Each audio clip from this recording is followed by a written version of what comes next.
Good morning, everyone. Um, Welcome to Managing Visitor Pressures webinar. My name is Elizabeth Rogers, and I'm a Project Officer for Outdoor Recreation Northern Ireland, and I head up our training programme. So today's webinar is part of our training programme. We also lead on webinars for the Outdoor Recreation Network, which is a network across the whole of UK and Ireland, and for the Visitor Safety Group, which is a group across the whole of the UK and Ireland as well. So you're very welcome to the first of our series for 2021 and 2022. This is the sort of first webinar of this year, and it's going to look at managing visitor pressure. And today's webinar really looks at managing visitor pressure through the lens of responsible use messaging.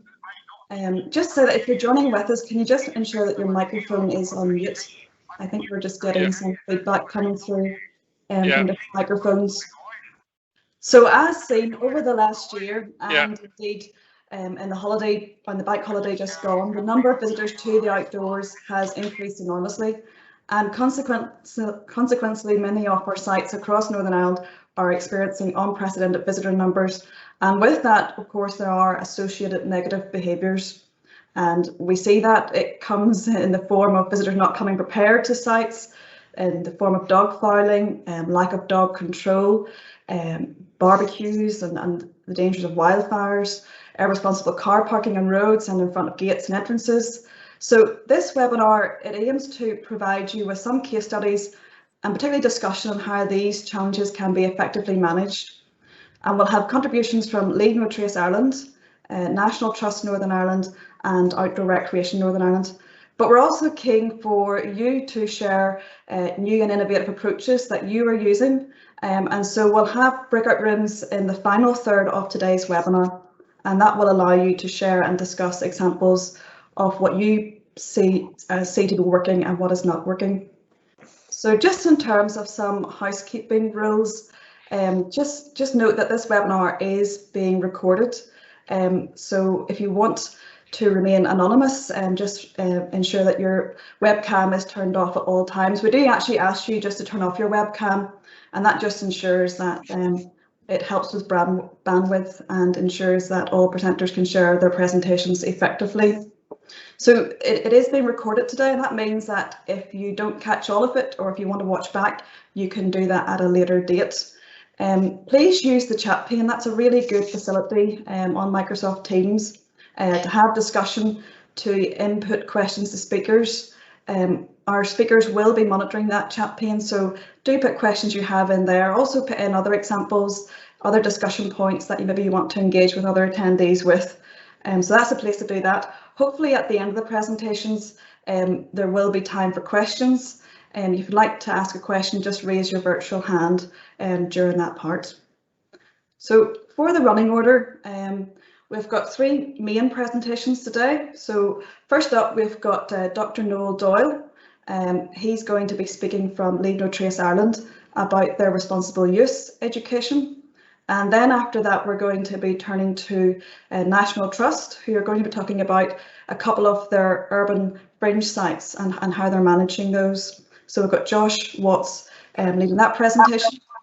And then we'll round off with Beverly McGowan, who's from Outdoor Recreation Northern Ireland, and she's going to be sharing about the new Right Side of Outside Responsible Use campaign. And as I said earlier, that'll be followed then by breakout rooms, which allows you then to show your ideas and to share those and to engage in some really good discussion. And we're really keen for this not just to be a one-way discussion, so please feel free to give your thoughts and to bring examples to the table there. And then we'll finalise everything by having a plenary wrap-up session where we just hear feedback from all of the breakout rooms. So without further ado, I'm going to hand over first to Noel. Noel, if you want to share your webcam and unmute your mic. And perhaps start to share your screen. Noel is the project coordinator for Leave No Trace Ireland, so I'll hand over to you, Noel. Thanks very much, Elizabeth, and good morning, everyone. My name is Noel Doyle, and I work for Leave No Trace Ireland.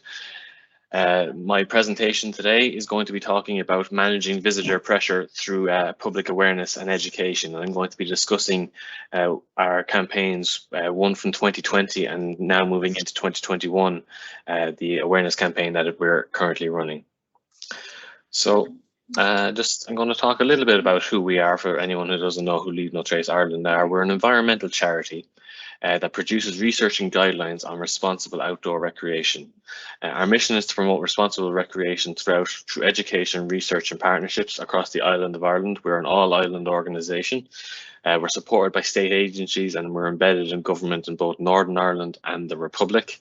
We were founded in the United States and now we're an international movement in over 90 countries.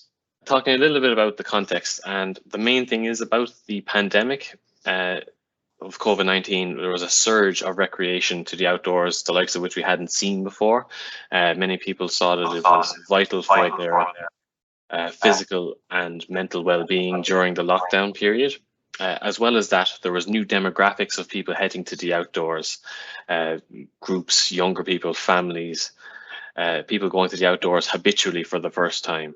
And what we have found was there was a significant lacking in knowledge and people were unsure of the correct behaviour in the outdoors. And with that, and with the surge in recreation came increased pressures, increased impacts and increased social conflicts that people had when they're enjoying the outdoors. And so Leave No Trace, as well as a number of partners, sought to address this in 2020 through an interagency public awareness campaign. So the 2020 campaign was Love This Place, Leave No Trace. 9 agencies in total worked together on the delivery of one key message, which was to love this place, leave no trace, it was focused on anti-littering as well as encouraging people to take stock of their own environment, to take ownership of this area, to grow appreciation for the valuable resource that outdoor recreation has, as well as the green spaces throughout Ireland. We had estimated 2.9 million people were reached through our radio program alone. As well as that, over 250 members of our network helped share the campaign across social media. It was a highly successful campaign with a lot of interviews and a lot of engagement with Leave No Trace Ireland that we're thrilled about, and we're actually honoured to have been given the opportunity. And as well as that, it was picked up by the Directorate General for the Environment of the European Commission. So for the campaign, a number of resources were created for the public awareness campaign, kind of highlighting the value of outdoor recreation in Ireland and how important it is to protect and preserve these resources. In 2021, again, with the surge of outdoor use and demand for access to green spaces, not only in the countryside, but also in urban areas, traditionally speaking, Leave No Trace had been more targeted towards rural and countryside locations. But as everyone can see in the media nowadays, and particularly recently over the last couple of weeks, the surge in recreation in urban green spaces has become a significant issue. We are also expecting the staycation boom, in which there'll be many new visitors engaging in a variety of activities in their home countries, and research and reports have shown that there's informal participation in recreational activities. So people are taking up recreational sports without becoming members of guilds or joining clubs, which hadn't really been an issue in the past. And many people are unsure of the responsible outdoor behavior or even that they're having an impact on the environment. So that was the promotion of, or the reasoning behind the 2021 public awareness campaign. So the impacts that we're seeing are increased littering, the impacts of dogs in the outdoors, both from dog fouling and their disturbance of domestic livestock. And as well as that, the use of camping, campfires and disposable barbecues in the outdoors, particularly during the summer months and through red fire warnings. And these are key themes of the 2021 public awareness campaign. So particularly in urban green centres and popular areas throughout the country, there has been an increase in littering and crowding and social conflict. There's been an increase in people bringing dogs for walks and bringing dogs to the outdoors. There was a large increase in the number of people who have adopted pets during the pandemic, and many people were not aware of the responsibility of dog ownership and what that entails. The danger caused by barbecues and fires throughout Ireland is evident. We had the example from Curriculo Beach in 2018, I believe. A single disposable barbecue destroyed 13 to 14 acres of sand dune in one instance. And as well as that, irresponsible camping and staycations are causing major conflict between landowners and recreationists as people are damaging private property in Ireland, which is a significant issue. For those who don't know, in the Republic of Ireland, all land is privately owned. Over 80% of land in Ireland is owned by private landowners, so access to recreation is entirely at the goodwill of the landowner. There is no right to roam or freedom camping or things that you would find in other countries. So, as well as that, when we're deciding on the impacts to address in the 2021 campaign, we wanted to target specific audiences and new visitors to the outdoors. So these included families and groups, many people going to the outdoors and meeting with their friends, which could be for a very long time in the outdoors for the first time.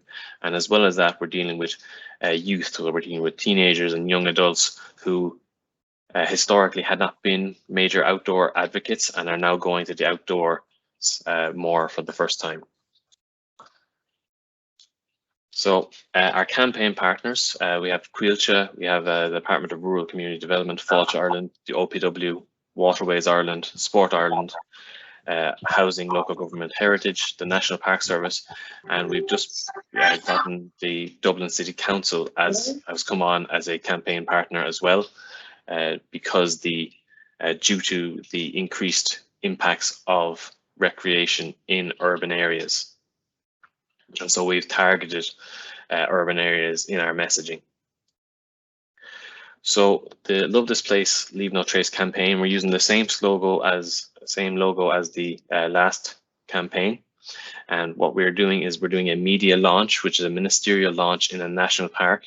This media event will have a Leave No Trace trainer and influencer, and it'll involve a cleanup with the local community.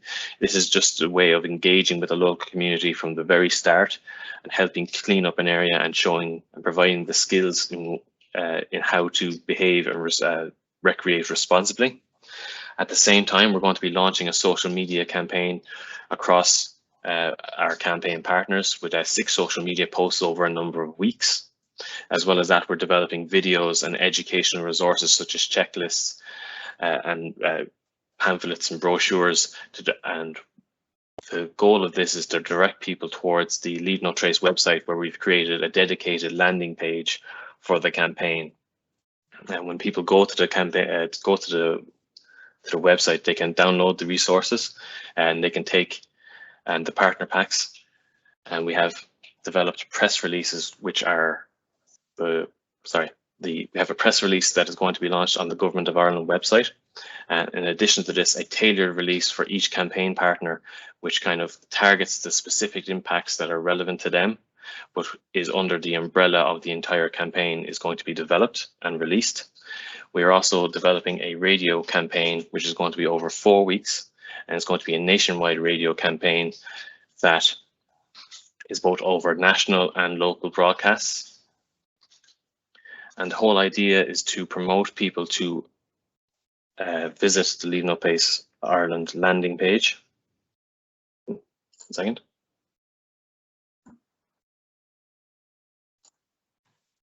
Is to visit the Leave No Trace Ireland landing page. I'm sorry, is there an issue with the presentation? Yeah, it's just disappeared from your screen, Noel. Okay, 1 second. Try resharing it.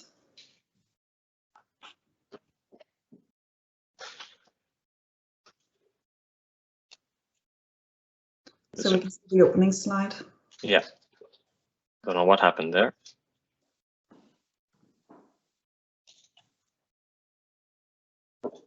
So the main outputs of this campaign is that we want people to engage with Leave No Trace and to visit the Leave No Trace website, where we've dedicated a landing page. We want them to go to the website, learn from the resources that we have developed, download the resources, and to take the Leave No Trace Ireland pledge, where they can commit to behaving responsibly in the outdoors, as well as engage with us and taking pictures of them behaving responsibly in the outdoors. So the main conclusion is, when we're looking to manage visitor pressure and the amount of increased recreational impacts, we found that working on an interagency campaign has been an effective strategy. It enables different recreational groups and different organizations to share their expertise, be it in communication design, and to come together to promote a singular message which has a greater impact and has a greater reach, because instead of multiple agencies who are promoting the same message in a different way, if everyone can work together, we have found that we're able to have a more engaging campaign. And that's it. Thanks very much. Thank you very much, Noel. It's really good to get an overview of your 2021 campaign. Can I just ask a quick question? How will the effectiveness of your 2021 campaign be measured? Has that something that's been thought through yet? Yes, so we are developing an analytical report. So we're going to be first analysing the people who have visited the website, downloaded the resources, and that's one. We're also going to be analysing the reach of cross social media and the radio presentations.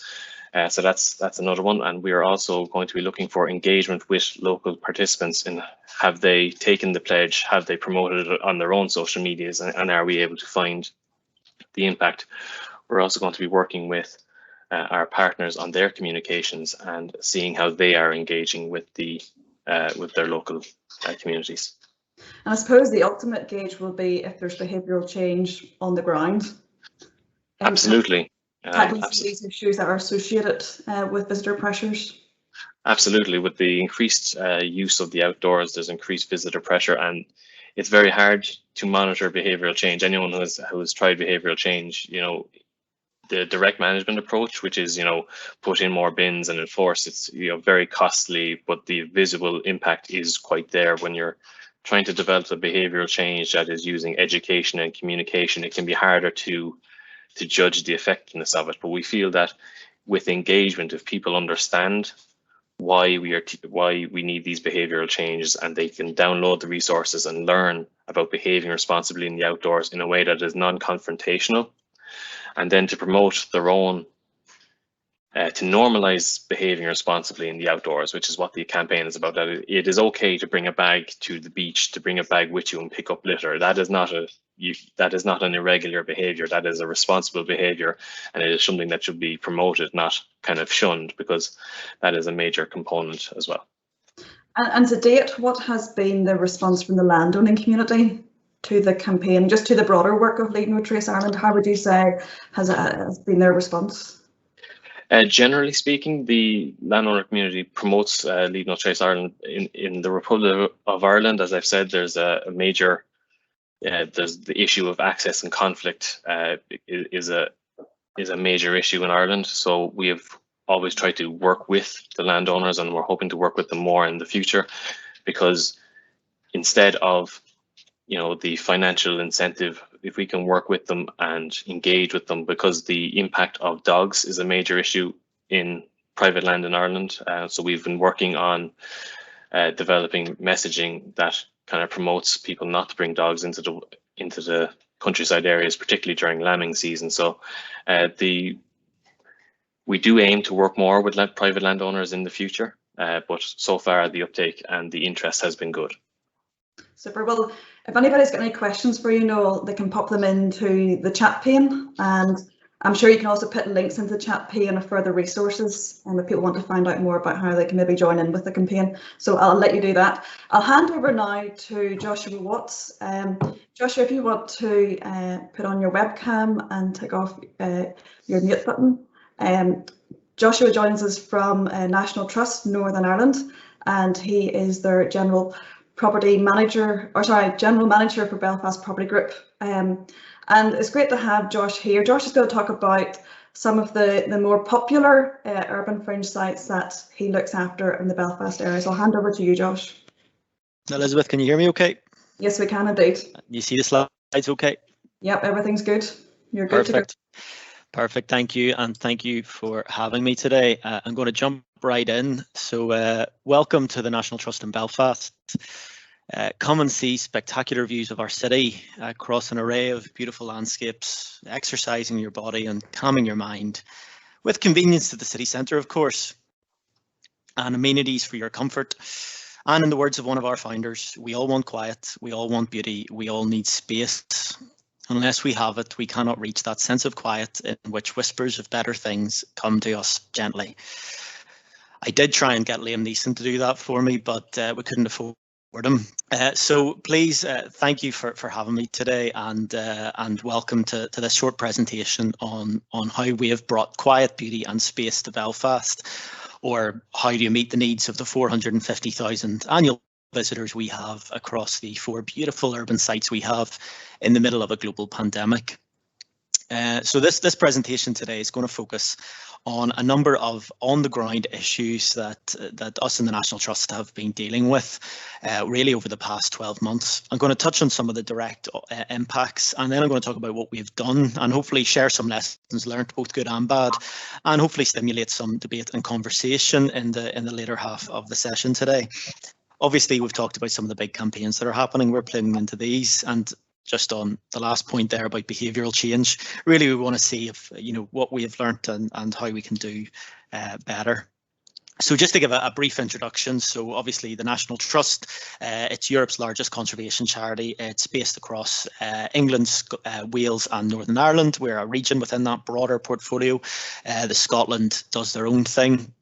And yeah, we're also the largest visitor business in the UK. We welcome over 24 million visitors to our pay for entry sites, and millions and millions of visitors that we don't even begin to count to all of the free access sites such as Craigaglen here. So we have a portfolio of 14 sites in the Belfast and Greater area, and we care for about 2,500 acres across that site, including mountains, glens, pubs, Victorian garden and waterfalls. And we welcome an estimated lower guess of about just over 500,000 or so based on visitor counters, as well as then ticketed sales. And managing, we're going to focus on our on our free entry sites. Managing the sites that you can see here is a team of 4 rangers, paid staff, plus then a dedicated team of volunteers that work across our land, and then a number of partners that we'll dip into later. So we've obviously got Divis in the Black Mountain there. You can see the big purple splotch on the left-hand side of the screen. And that's 2,000 acres in the west of the city. And a lot of our problems that we're going to focus on today have been based there. We've also got the upper bit of Colin Glen, not the bit with the Gruffalo Trail and the boggans that are coming. We've got the upper bit, one of the most ancient woodlands in Ireland. We've also got Minnowburn then in the south at the end of the Lagan Valley Regional Park, and then Lisnabreeny to the east of the city, which is the end of the Conswater Community Greenway. Also 2 wee built properties that you may have heard of, Belmont Tower and the Crown Bar. Obviously the Crown hasn't been too busy, but I imagine this weekend it was probably one of our busiest places. So as I said, I'm going to focus on some of the issues we faced and how we dealt with them. So the first issue really worth mentioning, and I think this will probably be a theme of today, was that we were busy. And this was really the underlying challenge that really has to bracket everything that we talk about. For 9 of the 12 months of last year, we were busier than the previous 3-year average. So you can see there that red line showing that average, and you can see a few key months there, such as March, September through December. We were almost twice as busy, if not over twice as busy as the previous average. Now, that being said, we're actually on trend this year, and we weren't more busy than we thought we would be. We just had tighter controls, and our existing issues were exacerbated all because of the pandemic. So the issues that I'm going to talk about today are not new issues, and they're issues that any of you is involved in land management and outdoor recreation. These will be issues that you are well versed with, but it exacerbated them to a scale and size of challenge that we just weren't equipped to cope with a reduced headcount and with reduced finances.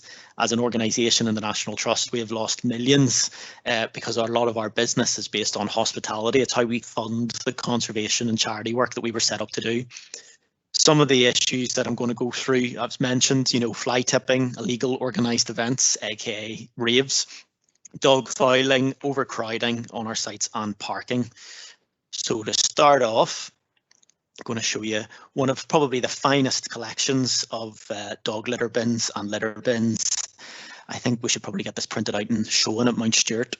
And here you go, it's just a final issue, our final picture here, just to cement that in. Here is our lovely visitor car park at Divis in the Black Mountain with a fly tipping bag that had obviously been attacked by wildlife overnight. This has greeted our staff, and this sort of sight was a common occurrence. And I must give special thanks to Nick, one of our rangers in the team, for providing me with his personal collection of litter picks. So how did we deal with this issue? Well, the first thing is that it's a team effort, really across the team. We had to be disciplined. We had to prioritise litter. We know the impact it has on wildlife. We know the lasting impact once something's covered in litter. It's just, people just think then they're less conscious of dropping something. They have that less pristine landscape to focus on. And so we had to spend a lot of time focusing our efforts on how we could even begin to focus on that, try and keep those bin numbers down. We also then spent a bit of time engaging with our visitors and actually getting them to participate. Picture you see here, hopefully it shows you can read the blackboard. We were giving people litter picks and bags and encouraging them to go and pick some litter, and in return you get a free chocolate egg from the National Trust. Just a simple way to try and get people talking about the issue, raising the issue. But that being said, we didn't need to incentivise. We have a growing number of people, just concerned citizens, visitors to our sites, that bring along their own bags, bring along their own litter picks. They don't need to check in, they don't need to do anything. They're just playing their part, and about how we can recognise those is really where we want to go next. We also have made a real conscious effort not to increase the number of bins. Every bin that's there is a bin that needs emptied, and that is a resource that's taken away from managing the health and safety, managing the environment, managing the conservation work that we do. And so we've made a real effort to push back against particularly elected representatives that hear from their constituents that want more bins. And we've stood firm on this, and it's allowed us to manage. And we've been echoing those campaigns that you're going to hear about more today, about bring your litter home with you. If you can bring it with you all the way to the end of the mountain, you can bring it with you all the way back. The next issue we faced is traffic, and this probably caused more sleepless nights for me than anyone else in our team, because we were in daily contact with the PSNI about the impact here. You can just see an example of some of the detrimental impacts. And I don't need to remind everyone about the Mourne Mountain fire that happened several weeks ago, and how a quick response by the fire service was absolutely essential to be able to control that. This was our main concern, not only for fire service for the mountain, but also for emergency services for the local residents in the area. Speaking of those local residents, it was them that really faced the core impact. People are turning up for a mountain walk. They can afford to wait 20, 30 minutes in traffic. They're there for a leisurely walk. It's not a great experience. It's not something we want to provide, but it's a public road, and it's unfortunate, but it's a consequence of being busy. The people that really suffered were those local residents. We had key workers that were working in the area coming home from long 12-hour shifts for the NHS and not being able to get home for another 20, 30, 40 minutes, sitting, nearly falling asleep at the wheel. And it was engaging with this community and actually listening and paying attention that allowed us to try and solve this. So the biggest thing we did was focus on that community. We focused on what were their needs, what could be done, and we really drove in that idea of bringing them along and actually working with them to understand the pressures and issues. We also then raised awareness of the issue. We got the Minister for Infrastructure, Minister Mall, involved, the PSNI. We all started talking off the same hymn sheet.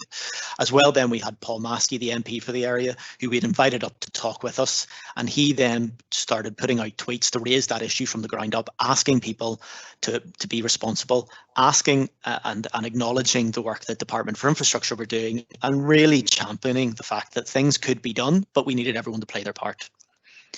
The final part then was partnership working. And actually how we could work in partnership then to deliver a solution. And you can see these pictures here. DFI came to the table then with solutions, and we actually worked with DFI, with Belfast City Council, the Police Service of Northern Ireland, elected representatives, members of the local community, and the Belfast Hills Partnership, chaired by ourselves in the National Trust. And the output was this solution, a mixture of deterrence and a mixture of physical barriers that would allow people to park on the road sustainably, but creating passing bays so that the free flow of traffic could be allowed. This was only achieved because of the fact that we involved the community upfront and early. The next issue then was on-site capacity. You can see here trails were taken right down to the base membrane that was used when they were first installed. Here's another trail up at Lisnabreeny. The first one's there, the Summit Trail at Divis, obviously over 200,000 people a year. This is the Summit Trail at Lisnabreeny, probably close to 100,000 people a year. And here's just Desire Lines forcing in the meadows of Minnowburn. Here again, you can see the vegetation being pushed back. This wood anemone used to come right up to the path and probably another metre. So, and it's just been pushed back because of the erosion. And this path creep was having real detrimental impacts on the habitat. Also, you saw the pictures of the bins overflowing. We just didn't have the infrastructure to cope with the numbers. So what did we do? Well, we just had to start talking to people and tell them what was happening. If you can't read that, it's a bit small. It says, our wildflower meadows are a scarce and important habitat. Please help us protect the mount and maintain these meadows by staying on the footpath. And that simple message, it's a bit unsightly, but it starts that conversation again. We have 4 rangers and a handful of volunteers. We can't be everywhere. And the same goes for, I'm sure, everyone on this call. Those little things that we can do to nudge behaviours is all it takes for that to start to regrow. We also undertook little and often fixes. We had to spend money tactically because of our own financial constraints, and therefore we just had to prioritise where we would spend money on. So key visitor infrastructure, areas where there's health and safety. You can see here the banks of the Lagan had fallen in on our path at Minnowburn.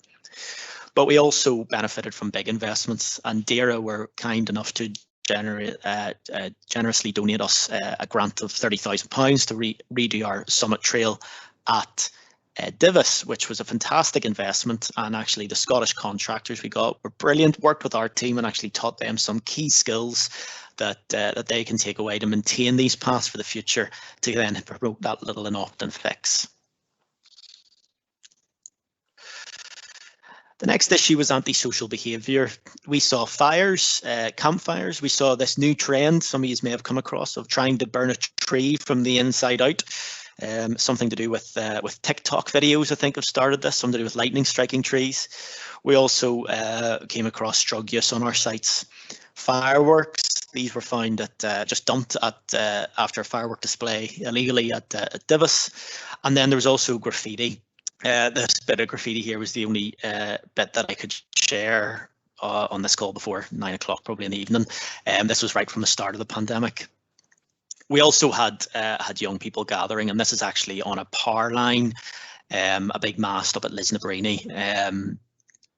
Kids were sitting up there and having a few cans of something, and actually this campfire was at the base of this metal pylon. A real issue that our teams on the ground as conservation rangers and are not equipped to deal with. We also saw an increase in scramblers with fewer police on the streets. We saw this increase throughout, and particularly around Colin Glen. Obviously, a terrible incident several years ago where there was loss of life as a result of a scrambler episode. And we've been really vigilant with raising these, both to the PSNI, but also within our own reporting. Finally, then, in terms of antisocial behaviour, we were lucky enough to work in partnership with a company to plant some trees at Lisnabreeny, planted thousands of trees at one of the fields. A couple of days later, we came back to about a third of those trees destroyed, ripped out, or the protective casings were taken away. So it has a real impact, not just in the communities that have worked to plant trees, but also in the nature and our contribution to the Belfast Million Trees programme. So how we address this? Well, again, all about that local engagement, working with council, working with PSNI, working with antisocial officers and community groups. We also promoted micro-volunteering, this idea that people could play their part by alerting us to issues, telling us where litter is, by going to pick that litter up for us and being our eyes and ears on the ground. If we can address some issue, if we can be present, then it reduces the likelihood of people coming back to that site. It does need a team effort, though, from multi-agencies, because all we're doing then is pushing those people deeper into the woods or into other areas that maybe don't have the capacity to manage with this type of antisocial behaviour. The final thing then as well that I would share is that we had to exert an element of tolerance. We have to accept that people will do this. People will use our lands in a way that we wouldn't suggest they would, or unwisely. And we have to accept that there's a level where we have to then focus on those big issues like scramblers and fires that could have impact on life and limb. So to wrap up, what are we taking away as an organisation from the last 14 months? Or another way of saying this is, what would I share with you to take away? Well, the first thing is that people clearly need and want quality green space to enjoy. COVID-19 exacerbated existing trends. As I said, our existing trends on visitor numbers were already going up between 15 to 20% per year. And COVID, we saw again a 20% rise. It was on the higher end, but we did see an on-trend rise. So we know this problem of crowding, be that on our public infrastructure or on our private land, is not going anywhere. Therefore, our open spaces clearly need more investment and support. This isn't just about throwing cash at the problem, but it's about real sustainable investment that can help manage those behaviours sustainably, but also not on the ground with public infrastructure, encouraging people to access sites by public transport, by foot and by cycle. Investments in greenways, with the 4th Meadow Greenway in Belfast being announced recently, or starting there last week, is a fantastic example of how we can move people around the city. And the Conswater Community Greenway in the east of the city is already doing a great job at moving people about without cars. And finally, the biggest takeaway is that local participation is the only way to that sustainable success. We couldn't have done anything we did last year without that local people being involved in decision making, designing the solutions with us, and then managing our sites with us at our side, rather than as customers, but as users, as people that live by, as people that are invested. And that has radically changed how we think. So I'm going to stop there. I'm going to hand back to Elizabeth, I think, and I'm sure there'll be a few questions or comments at the end. Thank you very much for your attention, folks. Thank you very much, Josh. That was really, really insightful. It's really great just to see how National Trust have coped with the increased demand on your sites, but with reduced resources. I think how you coped with that is just admirable. And I think also what seems to be quite clear is that you have these definitive strategies that you see right through from start to finish. And I think the key word there was engagement. I think that's something I take away from your presentation and from Noel's, is the importance of engaging with lots of stakeholders. And I think one of the stakeholders that we are struggling to engage with is this new visitor. Number one, it's understanding who this new visitor is. And then it's also finding channels by which we can reach them through. And that just brings us to our next presentation, where I'm going to hand over to Beverly McGowan. Beverly is our marketing manager for outdoor recreation in Northern Ireland. And she's going to share the multi-stakeholder campaign called Right Side of Outside. So over to you, Bev. Thank you, Elizabeth. Can you hear me okay? Yes, we can hear you. Brilliant. I'm just going to share my screen here.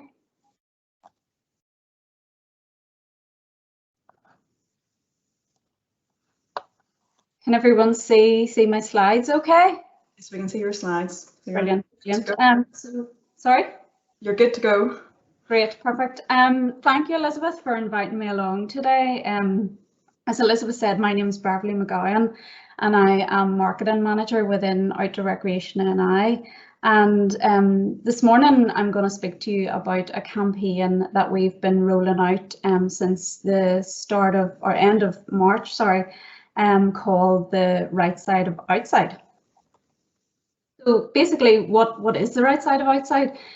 So I mentioned there it's a nationwide marketing campaign that we're rolling out within Northern Ireland, and we are rolling it out, even though Outdoor Recreation NI is rolling it out, we're delivering it on behalf of a wider group of organisations, which I will go on to talk a wee bit more about in a few minutes. And I suppose, we've all heard this morning about the significant increase in the visits to the outdoors since the start of the pandemic last year, last March. And even though, through 2020 and discussions with private landowners, public landowners, NGOs, national government bodies, that increase in visitors is very much welcomed and greatly welcomed. And it's part of my job for the last 14, 15 years, trying to get people to the outdoors. but it has created quite significant issues within the outdoors. And I suppose then in February of this year, we were able to secure funding from DAERA to deliver a nationwide campaign to try and encourage responsible use and also to try and ease some of these issues. Now, we've talked a lot about this morning about this new visitor, and this is what this campaign targets, this kind of new cohort of visitors. So a visitor that probably didn't visit the outdoors, definitely not regularly visited the outdoors before the pandemic, and potentially doesn't know that they're as Noel said earlier, that they're creating any kind of impact. They just don't really know what to do. So they don't traditionally use kind of outdoor platforms that Outdoor Recreation and I have, or other kind of traditional outdoor platforms like Walk and I or Mountain Bike and I. So we've tried to use other methods within this campaign to kind of really target that new visitor. So, I mean, why do we need to run a campaign like this? I mean, this is just a collection of images. I think Josh has got a lot more stronger images than these, but it's just to give you an idea of why we need to run it. You know, we've all seen these photos more and more often since last year. And this picture on the left, I took myself actually at Nadara Forest, which is where Outdoor Recreation and I have built new community trails.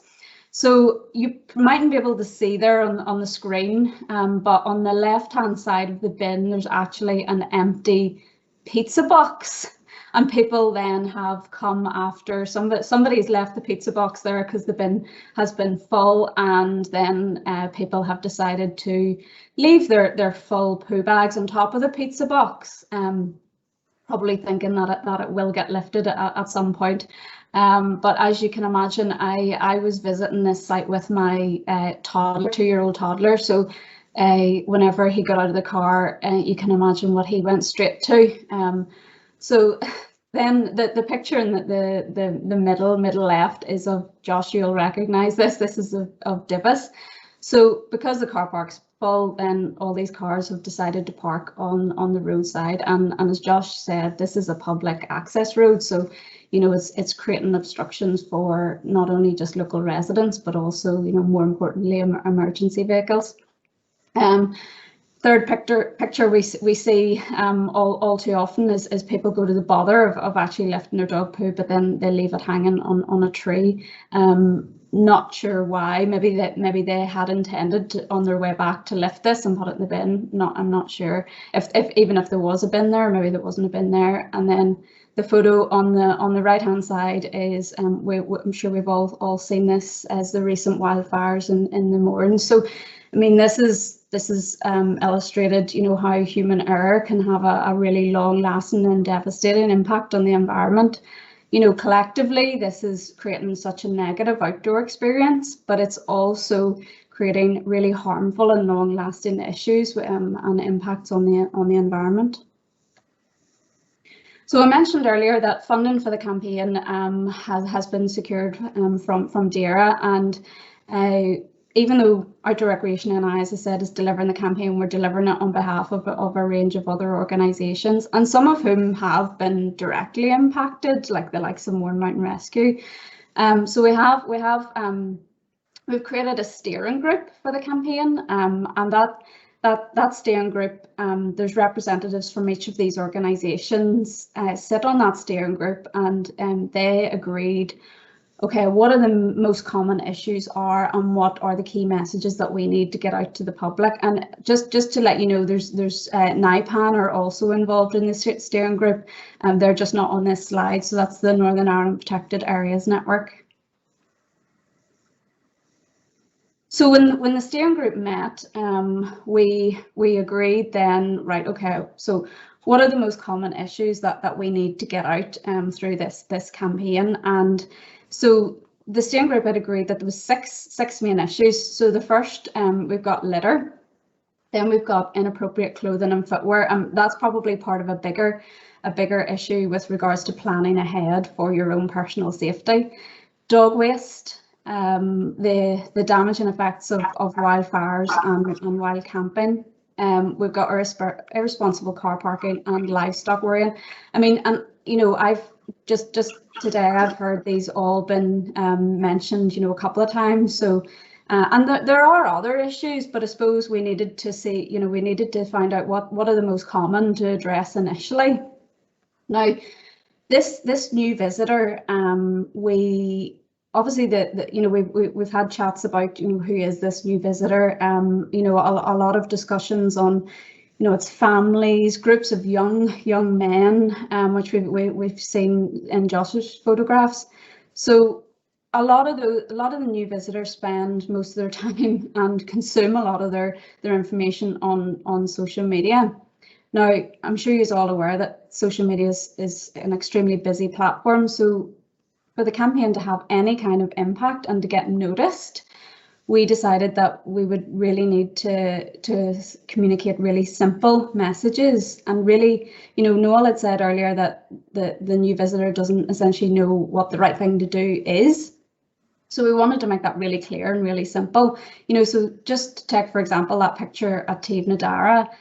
Is that how people think that they're getting rid of their waste properly at the minute? And if it is, then, you know, we then decided, right, we can't use messaging like that. We really have to use messaging, more explicit messaging, to say, no, take your litter home. Same with dog waste, same with livestock worrying. We've just basically, the key message is, you know, dogs are not welcome in where around livestock. And even we had suggested a message about, you know, please park responsibly, but what actually does the new visitor think that is? You know, so we just had to say, you know, go early to get a car parking space and don't park on the roadside and don't park in grass verges. So that was this, and this campaign graphic just gives you an overview of what the key issues are and the key messages for the campaign. So then we thought, right, well, how actually do we get to these people? And one of, you know, as I mentioned earlier, a lot of the new visitor spends a lot of their time consuming most of their information on social media. So we decided the main activity for the campaign then would be to create 6 short videos for social media, and each one of those would address the issues that I've discussed. Now, and we use then influencer marketing to kind of push those videos out. And what I mean by that is basically each of the videos features a popular Northern Irish social influencer. And the reason for that is because they have huge followings. Their following is that most of them is that new visitor that we're trying to reach. So the first video was released at the end of March, and it featured local actor and comedian Shane Todd. Some of you might know him as Mike McGoldrick. Now he has, I think it's 91,000 followers on Facebook alone, something that we could never reach. And as you can imagine, because he is a local comedian, his videos are obviously quite humorous, and that's why essentially why people watch his videos. So we followed a similar kind of style, and I'm just going to show it to you here, but it addresses the issue of litter.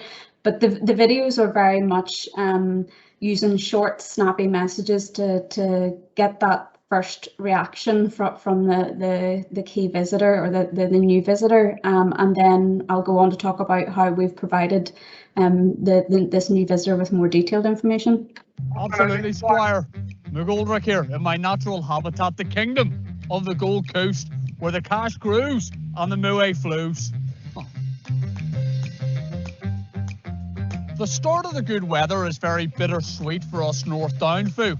You're going to get a little bit swarthy, sure, but the sun also brings unwanted visitors to our opulent shores. You've heard of snakes on a plane, but I'm talking about smicks on a train. Yes, they get the train down here from Belfast with their carryouts and bloody awful music, shouting things like, "Yas, brar," and "Do you like that, do ye?" And it's not just youthful peasants blighting our beaches, it's people of all ages and backgrounds. Pensioners, I'm talking to you as well, you chancers. Watch, I'm going to jump over this. Ahead of the summer season, I'm getting some practice in for my role as guardian of the shore. Clear up and clear off. Bring all that back to your room, Gaff, you rascal. Trying to see what sort of state your Gaff would be in. Nearly as bad as your face. Mate! Pick up the gum, chum. Get your shirt back on, you reprobate. We might need a backup plan, you know, to get these peasants back to Belfast. I've got it. It's a fiver! Fiver, everyone! It's month's rent for you lot, come on! Fiver! So hopefully some of you have seen that video. That was our first video. We've now released 4 videos. And that first video was watched just under 50,000 times, which is extremely strong for a video on litter. Another way we secured to target that new visitor and to kind of widen the reach of the campaign was to secure a media partnership with Belfast Live. So for those who you maybe don't know who Belfast Live are, they're probably one of the biggest online news platforms and online news websites in Northern Ireland. And they were able to push out the videos on their social media and then promote the articles as well on the videos and more detailed information on each of the campaign messages on their website. You know, like their Facebook page alone just has just over 330,000 followers on Facebook, so a massive reach for the campaign videos. Then we also employed a PR agency to secure some national and regional media coverage. And I suppose this was a really good way in getting like more detailed information out in the campaign about what the right things to do are. And because the videos are so short and snappy and they just contain that one key message, this was a really good way to get more information out. And it was also a good way to get information out on offline platforms because a lot of our marketing and campaign activity took place online. So it was just another way to kind of widen the reach of the messages. So to date, we have secured just over 50 articles in a range of regional and national newspapers. We've secured a radio interview on U105, and then we've also been able to get some interest from UTV and UTV Life. So I think the piece in UTV Life has been scheduled in August because they're booked up until then, so we couldn't get it any earlier. We've also hopefully going to be able to secure, and we've got interest from BBC Radio Ulster, so their Your Place in Mine show and their Farm and Matters show. And then also on Cool FM, because the recent video that was released there on Thursday, it features one of their presenters, Pete Snodden, and his family. And we also, supposed to provide more, as I mentioned, they're providing more detailed information on the campaign. We created some kind of information for social media and pushed it out in social media. So on the left-hand side, we have these advice style infographics, which has actually worked really well, and we've pushed those out in social media. So this is one on advice for parking, and you'll see that it's very clear and concise and to the point. And we've created a suite of these. So we have ones on dog waste and livestock worrying, and also on essentials for outdoor trips. And actually, because we've created these, the National Trust and Armagh, Banbridge and Craigavon Borough Council have been in touch to say that they would like to use them in their outdoor sites as temporary signage, which is amazing for the campaign. It's something that, I mean, we could never pay for, and it's actually hitting the new visitor right in front of their face. So it's really, really good. We've also created blogs, which we have, so for each of the videos, if anybody wants to receive more information, they can go to Walk.ni, where we've created blogs on what the right things to do are. So just an example, there are 5 ways to plan ahead. We created some other blogs on less popular outdoor spots as well, to try and disperse the visitors from those honeypot sites to less popular sites. And then the picture on the right hand side is just an initiative that we created with some social influencers. So we basically just kind of put together a graphic after we released the video on dog waste, and there was a range of social influencers have shared that, because I suppose it's quite relevant. That a lot of them do have dogs, and a lot of them want to be seen to be doing the right thing in the outdoors. And just another way, and I suppose it touches on Josh's partnership working, is that we send content to the steering group and a wider group of stakeholders as well to encourage them to share messages about the campaign. So on the left-hand side, that's just an example of one of our steering group, the Ulster Farmers Union. They have posted quite a lot about the campaign on their Facebook page. We also contacted some political representatives. So we'd contacted each of the 11 councils to see if their mayors or chairpersons would be interested in maybe doing like a piece to camera or be interested in taking part in a photo call. And I think the timing was quite right there, because a lot of them were coming to the end of their term at the start of June now. So they were very, very keen to get in front of the camera and get some newspaper coverage of themselves. And then we also sent it to MLAs within Northern Ireland. And you can see there, that's just an example of Gemma Dolan from Fermanagh in South Tyrone. She has shared the campaign graphic. So we'll continue to do that because anyone that we've contacted has been really eager to share the campaign messages, because they're so relevant and so topical, and they affect everyone that's visiting the outdoors. So definitely something that has amplified the campaign an awful lot for us. So we're just we're 2/3 into the campaign. So as I mentioned earlier, it started at the end of March when we released our first video. It will be continuing until the end of June. So I don't have final figures for everything, but just I suppose in the 9 weeks, we've secured some really strong results with a very modest budget for a nationwide campaign in Northern Ireland. So just over 91,000 video views, and we've reached 240,000 people on social media, secured 145,000 website visits, and that's website visits to Walk NI, where there's those blogs and articles on the campaign. And then we have secured just over 50 articles in newspapers. So the right side of Outside's future, we will deliver campaign content right up until the end of June. So we've got another 2 videos to release, and that'll be the full suite of 6 then released. We'll continue our PR, social media and advertising campaign. We'll again we'll send content to our steering group and wider group of stakeholders to encourage them to get the messages out, because a lot of them have quite big followings, and it's trying to use the campaign messages then to target those people as well and get those organisations to push campaign content out.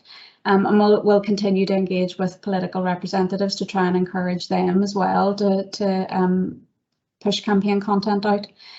And I suppose then Noel had touched earlier on about the staycationers. So, you know, we anticipate numbers will remain high in the outdoors. Yes, some will have dropped off because things are now easing and pubs have opened up, but we do expect that to remain high. And ourselves at Outdoor Recreation and some of the members of the steering group feel that it's really important that we continue and build upon the strong messages that the campaign has achieved to date, and the strong relationships that it's built up as well, and continue the campaign into 2021 and on into 2022.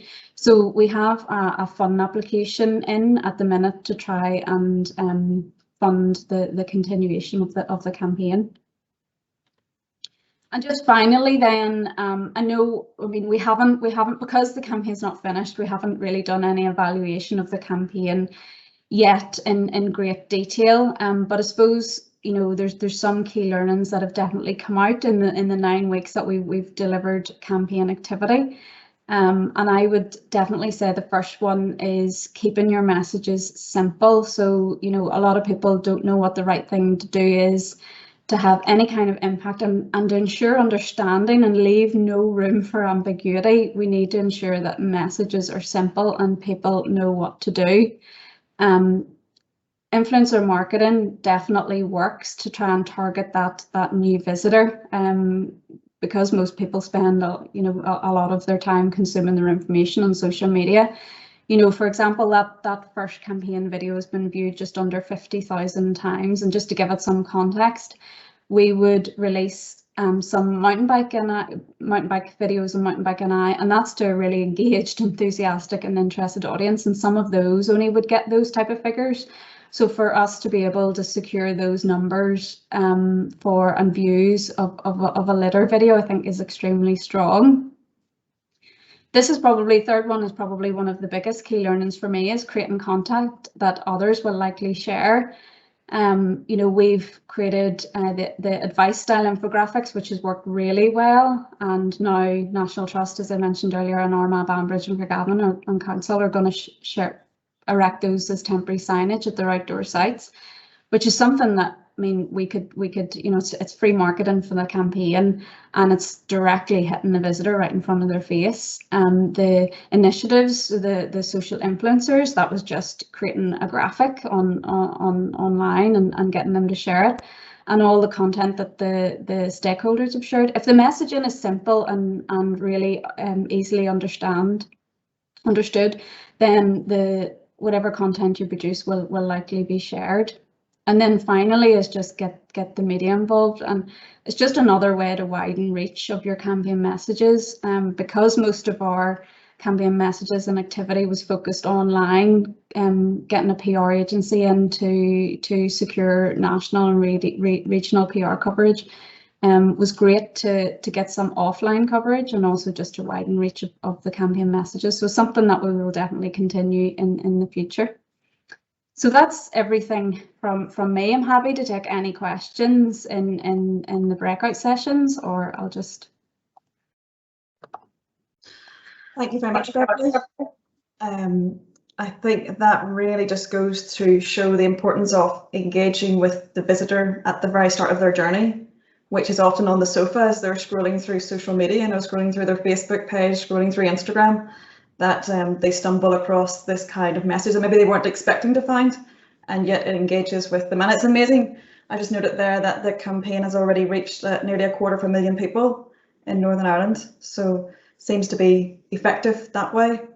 If you've got a question that you'd like to put to Noel or to Josh or to Beverly, you can raise your hand very quickly and I'll come to you. Otherwise, we'll be moving on to the breakout room. So I'll just give you a couple of seconds to raise your hand if you want to put a question to the speakers. In the meantime, I'll just share my screen just to explain how the breakout room sessions are going to work. So hopefully you see my screen now. So for the breakout rooms, there's going to be 3 breakout rooms, and they're going to be chaired by Karen Ferris. Beverly McGowan is going to chair one as well. We're working you hard this morning, Beverly. And Ethan Lockbury, who's been working with Bev on the Right Side of Outside campaign, is going to chair the 3rd breakout room. And really, it's quite simple in terms of the structure for discussion. So we want you to, first of all, reflect on what you've heard this morning from the presentations. So what did you think about those? Also share additional learnings, insights that you have from your own organisation. So are there other things that you're trying on the ground? Are there other approaches that you're taking? What seems to be working, what maybe isn't working so well? So share some of those, okay, so we get some additional learnings. And then I want you then to focus on what are some of the key actions that we can take forward to tackle visitor pressure. And then before your breakout room closes, try to nominate one action that you can bring back, and then your chair will share that during the plenary wrap up. So just one action that we can collectively get behind. And then we'll just have a quick poll at the end where we maybe can vote on the action that can be agreed upon. So I'm going to hand over. I don't think we've got any hands up now, just double check here. No, we haven't got any hands up. So Kerry, if you want to, by magic, send us all into our breakout rooms, and then we'll meet back at 12:25 for a quick plenary wrap up.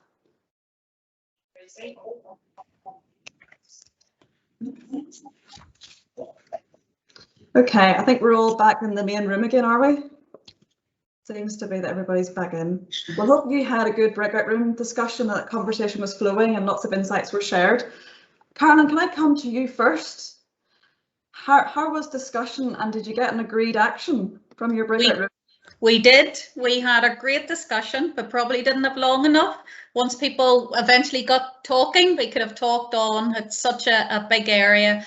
I think the first thing to say is, you know, outdoor recreation is good. it's good for us. And as Beverly said, you know, the quandary is we've been trying to get people into the outdoors for so long, and then we have this new cohort of people, the visitors. So first of all, let's not lose sight of the benefits that outdoor recreation can bring. So our one action is basically that what everyone has achieved to date cannot stop. So we need to continue on with the work that has been happening in the campaigns, with the responsible use campaigns. It needs to be cross-departmental. We just can't leave it to DAERA to fund it going forward. It should be a cross-departmental issue, and that we think that we have basically got a nice short window when everybody's talking about how many people are out using the outdoors, and we need to basically get on with it now, speak to those people that are going to resource going forward future campaigns. Teresa mentioned a campaign in the 70s, the Green Cross Code, I think it was, or maybe the Country Code. And, you know, 40, 50 years later, we can still remember of those who are old enough, because it was on our TV screens all the time. They put loads of funding into it. We're saying we need the same thing exactly now. And the good thing, which both Noel and Beverly demonstrated, is we need to keep the message simple. The simpler it is, the better. And we believe that you're already doing that. So that's our one action. It can't stop here. We have to keep going. Super. That's very clear. Thank you, Carolyn. Thank you. Beverly, we'll move over to your discussion. How did you get on, and wasn't there great action? Yes, same as Carolyn, we probably could have talked on. Mine's more, or ours is more of a good idea. So we'd thought, we were discussing the initiatives, the kind of the Leave No Trace pledge that, you know, I've committed to pick up my litter or whatever, and then the initiative that we had done within the Right Side of Outside, that I pick up after my pooch initiatives. It's just really simple. The kind of initiatives that encourage people to share how they're playing their part, and then hopefully that will disseminate to their friends, their family. And then just one other thing, it was just had picked up when Carolyn had mentioned the Green Cross Code, or whatever it was, the country code, is maybe it's worth thinking about somehow getting the messages into schools, because from a, you know, if you learn that from a younger age, it's going to stick with you. It's just really another idea. So that's from our side, our group. Kerry, I'm just wondering, are you collating these into an online poll? Yeah. Super, brilliant, because we'll have a little vote on these. I was wondering whether all the outcomes would be the same, but we've got some variance here, which is great. Ethan, how did we get on? We get on really well. So I'll start at the end. We the point that we sort of decided on was the need for communal action. So keeping an eye on everyone's different campaigns, and basically working towards a national campaign that uses those simple messaging, simple messages that we've talked about. So like we basically said that like not every campaign will get everything bang on, but working together across different countries and across different organizations gives everyone the best opportunity to reach as many people as possible, and the collective approach will hopefully result in a collective end result that will benefit everybody.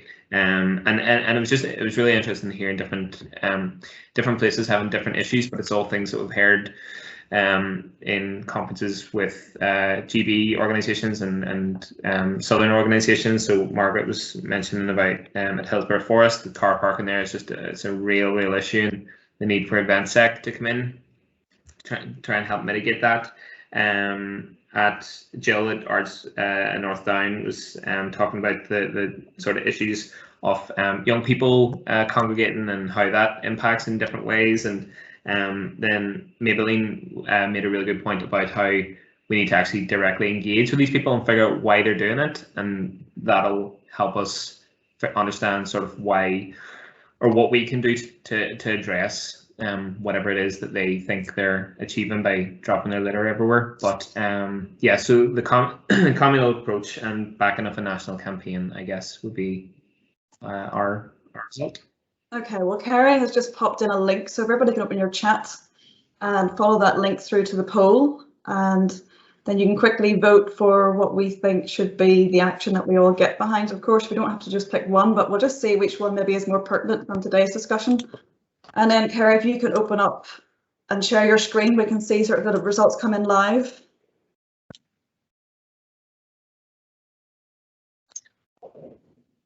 Okay, so the results are in.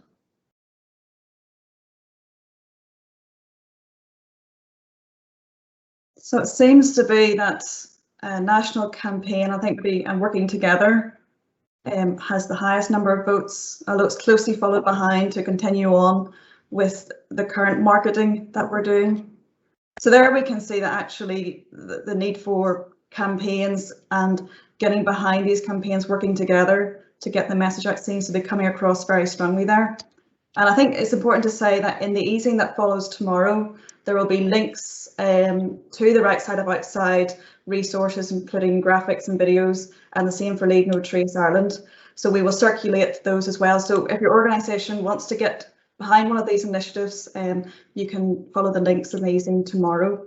I think it's also important to say that there's lots of other things that we can be doing. You know, someone's mentioned, I think Bev, you said education. I think maybe making sure that this is also covered somewhere in the curriculum is something that maybe we could lobby for too.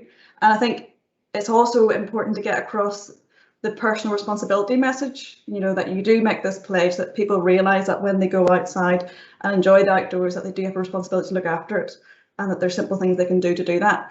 So there's lots that we can do, but clearly I think the call to action here today is that we get behind these campaigns and that we work together to make the biggest impact that we can. I'm just going to quickly wrap up by sharing my screen because we've got an important date for you to put in your diary that follows on from today, where we're going to be looking at managing dogs in the outdoors. Obviously, dog control, dog fouling are some of the biggest issues that we have on our sites. So put the 22nd of June into your diary. And we also have 5 other events lined up for the year, so we'll put those themes and dates into the easing that will go out tomorrow as well, so you can get all of those penciled in. And just to finish and say that tomorrow, Carrie will be sending out an easing, so that will have all the resources there. If you go into your chat now, you'll also see there's a feedback form, so if you can just click on that, there's 2 or 3 questions. You can quickly fill out those just to give us your thoughts on how you felt the webinar was today and what you got from it, and also areas for improvements or other things that we could do webinars on. We always want to hear your thoughts in that area. Do follow us on Twitter and LinkedIn, and there you can find out more information on our work and future training opportunities. But that will wrap us up for now, and we'll see you at our future training events. Thank you very much to all our speakers and to all our participants for attending. Thank you and goodbye.